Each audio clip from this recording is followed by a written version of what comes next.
Hey everybody, today we're going to talk about one of my most favorite tools for keeping myself sane, and that is boundaries.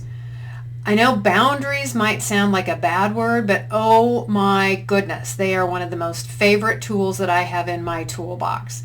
And the thing that I love about boundaries is that boundaries can be super high, like I never ever ever want you to call me before 8 o'clock in the morning, or kind of low, like, be reasonable about when you call me. So boundaries, even though they have kind of a stern connotation to them, can be high or low. You can use them all the time. You can modify them. You can add them. You can get rid of them. So how do I use my boundaries? Well, I have boundaries with my clients. I say I'm normally accessible between 8 and 6 p.m. If you want to text me or email me before or after that, rock on, but I probably won't get back to you until sometime between 8 and 6 p.m.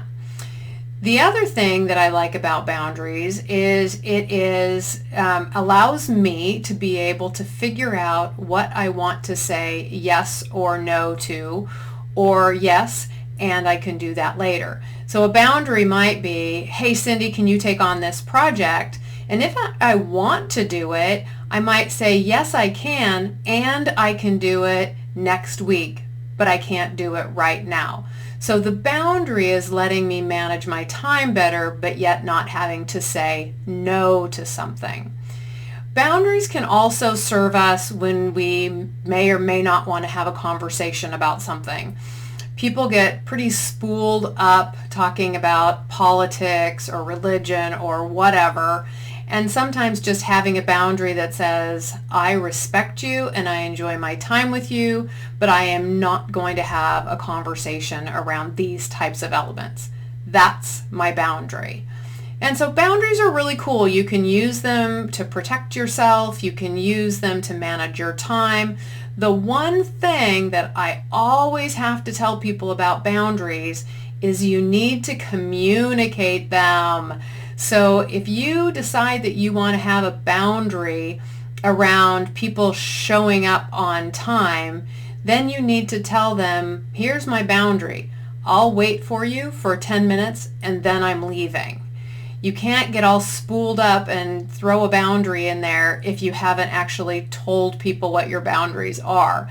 Some of the hardest conversations I've had are when I think people have disrespected my boundaries, when indeed I may not even told them that boundary exists. So anyway, boundaries are your friend. A lot of people make it sound like they are a bad thing, but they are not. Boundaries are a way to manage relationships. So if you want to look at my website, there's a bunch more information out there about boundaries. Go check it out at cindyjobs.com. Bye-bye, everybody. Have a fantastic day.